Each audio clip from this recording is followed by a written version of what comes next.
हम गीता मलिक अहाँ सबके बहुत बहुत प्रणाम करै छी। एकटा मधुश्रावणी के फूल छीटे के गीत हम अहाँ सबके सुना रहल छी। सुनू, नीक लागत तऽ लाइक करब, शेयर करब, कमेंट करब और सब्सक्राइब जरूर करब।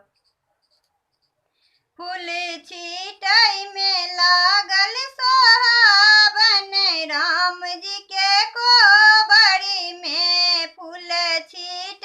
में लागल सोहाबन, राम जी के कोबरी में फूल लोढ़ै में लागल सोहाबन, मलिया के बगिया में फूल लोढ़ै में लागल सोहाबन, मलिया के बगिया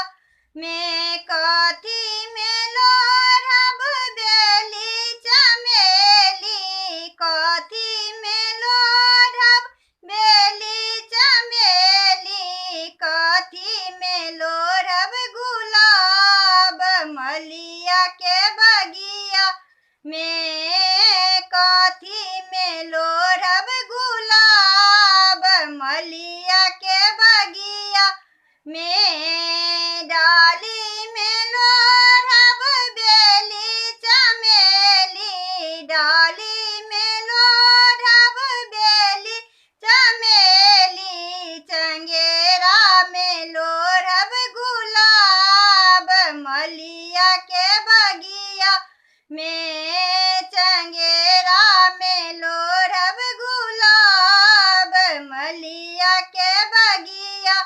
में किनका चढ़ायब बेली चमेली, किनका चढ़ायब बेली चमेली, किनका चढ़ायब गुलाब, राम जी के कोबर में किनका चढ़ायब गुलाब, राम जी के कोबर में बिषहरि चढ़ायब बेली चमेली,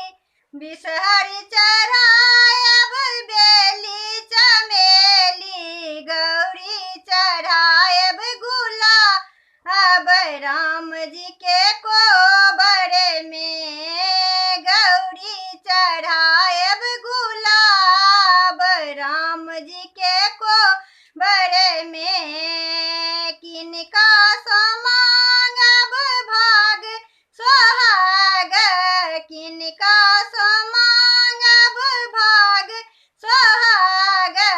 किनका समांगब ही बात, राम जी के कोबर में किनका समांगब ही बात, राम जी के कोबर में बिषहरि समांगब भाग सोहाग, बिषहरि समांगब भाग सोहाग, गौरी समांगब ही बात, राम जी के कोबर में गौरी समांगब ही बात, राम जी के कोबर में फूल छीटै में लागल सोहाबन, राम जी के कोबर में फूल लोढ़ै में लागल सोहाबन, मलिया के बगिया में फूल लोढ़ै में लागल सोहाबन, मलिया के बगिया में।